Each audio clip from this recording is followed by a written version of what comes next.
एक शिक्षा मंत्री जब इस तरह का जवाब और रवैया रखेगा, किस आधार पे हम लोग उन पे विश्वास करें? वो हम लोगों को नहीं दे देती कि कब नोटिफिकेशन दे रहे, तब तक हम लोग यहाँ बने रहेंगे। नमस्कार, आप देख रहे हैं DND न्यूज। मैं हूं आपके साथ बिट्टू गिरी। देखिए, इस समय मैं मौजूद हूं राजधानी पटना के गर्दनीबाग के धरना स्थल पे, जहां आज दूसरे दिन अनिश्चितकालीन धरना पे सीटेट बीटेट के जितने भी अभ्यर्थी हैं वो बने हुए हैं। हम बात करेंगे इनसे। पहले ये बताइए, कहाँ से आए हैं आप? हम मुजफ्फरपुर जिला से आए हैं। मुजफ्फरपुर। आप लोग का एग्ज़ाम कब हुआ था? हम लोग का एग्ज़ाम देखिए, हम दिसंबर से ही पास है सीटेट, लेकिन 3 साल होने जा रहा है। 3 साल से हम लोग बराबर सरकार के पास जा रहे हैं, कभी सचिवालय का दौरा कर रहे हैं, कभी शिक्षा मंत्री के पास जा रहे हैं। जो भी शिक्षा विभाग का है, हर जगह कभी उस टेबल हम लोग को बहुत दौड़ाने के बाद जब हम लोग को अब बर्दाश्त नहीं हो रहा है, हम लोग तब उसके बाद धरना पे आए हैं। और शिक्षा मंत्री है, सबसे पहले क्या कि कहता है कि योग्य टीचर नहीं मिलता है। योग्य टीचर तो रोड पे खड़े हैं, तो योग्य टीचर आपको दिख नहीं रहा है? शिक्षा मंत्री बोलते हैं। जी, शिक्षा मंत्री का बयान है कि योग्य टीचर नहीं है। योग्य टीचर नहीं है तो पहले बोले ट्रेनिंग करने के लिए बिना सीटेट वाले जो ट्रेनिंग डीएलएड बीएड नहीं किए हुए हैं उनको टीचर में नहीं होगा, तो डीएलएड बीएड किया गया। जब डीएलएड बीएड किया गया तो बोले सीटीटी निकालना पड़ेगा, एसटीटी निकालना पड़ेगा, जो भी उनका एग्जामिनेशन बोले निकालने के लिए। सीटेट बच्चा पास कर गया। सीटेट पास करने के बाद आप देखिए रोड पे खड़ा कर दिए हुए हैं। अच्छा, कितने पद था? 3.5 लाख सीट खाली है अभी तक, जैसे हम लोग को पता चला है कि 3.5 लाख सीट खाली है, लेकिन फिर भी सरकार इस पर कोई ध्यान नहीं दे रही है। अभी जो छठा चरण की बहाली हुई थी, 90,000 सीट थी, उसमें तो आधे सीट खाली रह गए। 40,000 उसमें भी कि कुछ बाहर के विद्यार्थी आगे किए, तो यहाँ के तो कुछ कम के ही हुए। फिर भी ऐसी सीट है कि अब स्कूल में आप जाइएगा, वहाँ एक स्कूल में 2 ही टीचर है, स्कूल चला रहे हैं 1 से लेकर 8 तक, तो कैसे होगा? एक ही क्लास में सबको बैठा देते हैं, 1 से लेकर 5 तक एक ही जगह भेड़ बकरी का में सबको बैठैले हैं, पढ़ा रहे हैं। उस तरह से शिक्षा व्यवस्था का हाल अभी हुआ है। चलिए, करीब 3 साल इन लोगों का कहना है कि एग्ज़ाम देने का हो गया है, लेकिन सरकार अभी हम लोग को नहीं रख रही है। और साफ तौर पे इनका कहना है कि 3.5 लाख ऐसे पद जो हैं वो रिक्त हैं, जो कि सरकार जो भरना नहीं चाहती है, रखना नहीं चाहती इन लोगों को। हम बात करेंगे और लोगों से। कहाँ से आप आए हैं? गया जिला से आए। गया से। क्या कुछ करना है ये बताइए। हमें सरकार से ये अनुरोध है कि नोटिफिकेशन जल्द से जल्द जारी करे, क्योंकि सरकार हमारी बातों को अभी तक नहीं सुन पा रहे हैं। हमें होना चाहिए विद्यालय के बोर्ड पे, हम है रोड पे, तो सरकार को जल्द से जल्द नोटिफिकेशन जारी करने के अनुरोध करते हैं। क्या लगता है, सरकार जो नोटिफिकेशन के बारे में ये बोल रहे हैं, क्या लगता है सरकार नोटिफिकेशन जारी करेगी? बिल्कुल करेंगे। अभी अगर नहीं करेंगे तो हम लोग यहीं पर आत्महत्या कर लेंगे, उनको करना ही पड़ेगा। यहीं पे आत्महत्या कर लीजिए। जी बिल्कुल, आगे भी ऐसे ही बने रहेंगे? आगे भी ऐसा ही होगा। कल उग्र आंदोलन होगा। आज अगर चलिए, तो देख सकते हैं हमारे साथ और लोग हैं, उनसे बात करें। कहाँ से आए हैं आप? हम मधुबनी जिला से आए सर, मेरा नाम गंगा कुमार हुआ। गंगा जी, पहले ये बताइए कि आप यहाँ दूसरे दिन भी आए हैं, कल भी थे आप? जी, कल भी थे और आज भी है और आगे भी बने रहेंगे जब तक सरकार बात मांग नहीं पूरा जब तक हमारे निश्चित डेट हम लोगों को नहीं दे देती कि कब नोटिफिकेशन दे रहे, तब तक हम लोग यहाँ बने रहेंगे। बने रहेंगे। क्या कुछ कहना है सरकार से? सरकार से ये कहना है कि सर 2019 में छठे चरण की बहाली आई थी, हम लोग दिसंबर वाले को छठे चरण में ही मौका देना चाहिए था सरकार को, लेकिन 20 दिन 10 दिन के लिए हम लोगों को वंचित रख दिया गया। जब हम लोगों ने प्रदर्शन किया तो शिक्षा मंत्री जी बोले कि इस बहाली को पूरा होने दीजिए, छठा चरण समाप्त होते ही शीघ्र ही हम 7वां चरण लेकर आ रहे हैं। अब 7वां चरण भी पूर्ण रूप से समाप्त हो चुकी है। फिर हम लोगों ने सचिवालय का दौरा किया।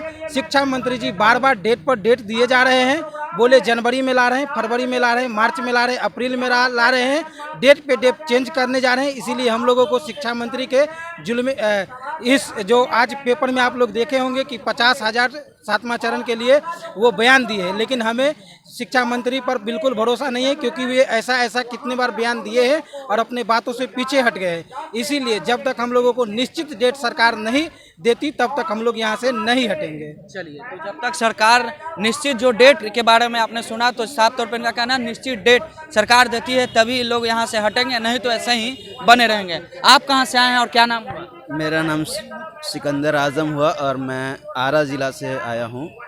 मेरा कहना यही है कि जैसा कि सभी बच्चे लगातार मांग उठा रहे हैं कि प्राथमिक विज्ञप्ति 1 to 8 जल्द से जल्द जारी किया जाए। ये बात हम लोग 2019 से लगातार बोल रहे हैं। शिक्षा मंत्री हम लोगों को 2019 से लगातार बोल रहे हैं कि बाबू लोग, आप लोगों का विज्ञप्ति बहुत जल्द जारी किया जाएगा।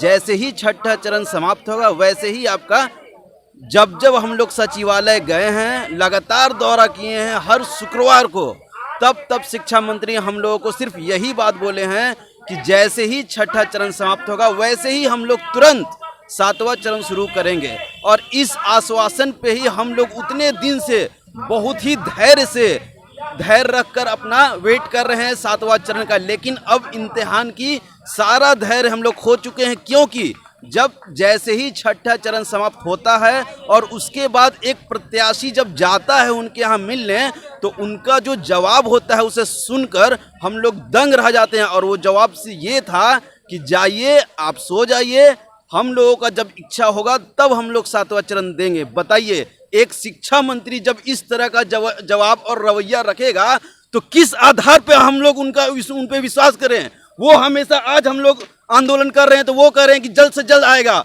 इन रिटर्न लिख कर आप दीजिए। आप हर बार हर 2 महीना के बाद यही कहते हैं कि जल्द से जल्द 7वां चरण आएगा। लॉलीपॉप दे रहे हैं, बच्चे को बेवकूफ़ समझ कर रखे। हम लोग सीटेड बीटेड क्वालिफाइड हैं, हम लोग को इतना बेवकूफ़ मत समझिए। बताइए, राइट टू एजुकेशन के अकॉर्डिंग 30 बच्चे पे एक टीचर होना चाहिए। आज व्यवस्था जाकर देख लीजिए, पूरा बिहार का वर्ल्ड में सबसे पहला राज्य बिहार था जहां पे दूर दूर से दूसरे देश के लड़के आगे पढ़ते थे। सबसे पहला यूनिवर्सिटी, विश्वविद्यालय नालंदा यूनिवर्सिटी।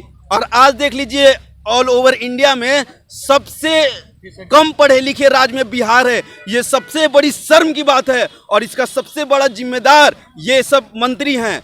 और दूसरी बात मैं ये कहना चाहता हूँ कि अभी देखे होंगे मेरे भाई यहाँ पे बोले हैं कि हम आकर यहाँ आंदोलन धरना दे रहे हैं, अगर लास्ट तक विज्ञप्ति नहीं जारी होती है तो हम ये सुसाइड कर लेंगे। हालांकि ये बहुत गलत है, एट एनी कॉस्ट किसी भी सिचुएशन में सुसाइड नहीं करना चाहिए। लेकिन 100 में सपोज दैट अगर 1% ही बच्चा वैसा करने का सोचता है तो इसका जिम्मेदार कौन होगा? इसका जवाब दे शिक्षा मंत्री। और क्या आप चुनावी मुद्दा बना कर रखे हुए हैं? चुनावी है ये, 2024 का वेट कर रहे हैं यहाँ पे। और तीसरी बात से मैं अपनी बात समाप्त करना चाहूंगा उन विद्यार्थियों को कि 90,000 विद्यार्थी, 1 लाख विद्यार्थी क्वालिफाइड है। आज कितना बच्चा यहाँ पे आया है? सैकड़ों में। आप सिर्फ यूट्यूब के माध्यम से अपडेट रह रहे हैं। आइए जमीन पे अपने हक की लड़ाई लड़िए। यहीं से अपनी बातों की समाप्त मैं करता हूँ। चलिए, तो हक की बातों का साफ तौर पे उनका कहना है कि शिक्षा मंत्री जो बैठे हुए हैं जल्द से जल्द हम लोगों की बातों को, हम लोगों की मांगों को सुने। साफ तौर पे इनका कहना है कि जिस तरह से एक अभ्यर्थी, एक आंदोलनकर्ता जो उनका साफ तौर पे कहना था कि हम जो है आत्महत्या तक कर लेंगे, लेकिन कहीं ना कहीं साफ तौर पे अगर आत्महत्या करते हैं तो वो शिक्षा मंत्री की जवाबदेही होगा।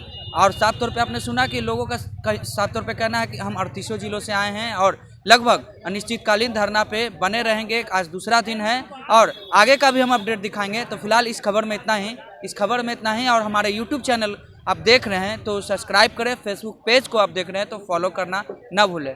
धन्यवाद। DND न्यूज के माध्यम से अब आप पल पल की खबरों से रहेंगे अपडेट। इसके साथ ही अगर आपने अभी तक चैनल को सब्सक्राइब नहीं किया है तो कृपया कर लें और वीडियो अच्छा लगने पर लाइक और शेयर जरूर करें।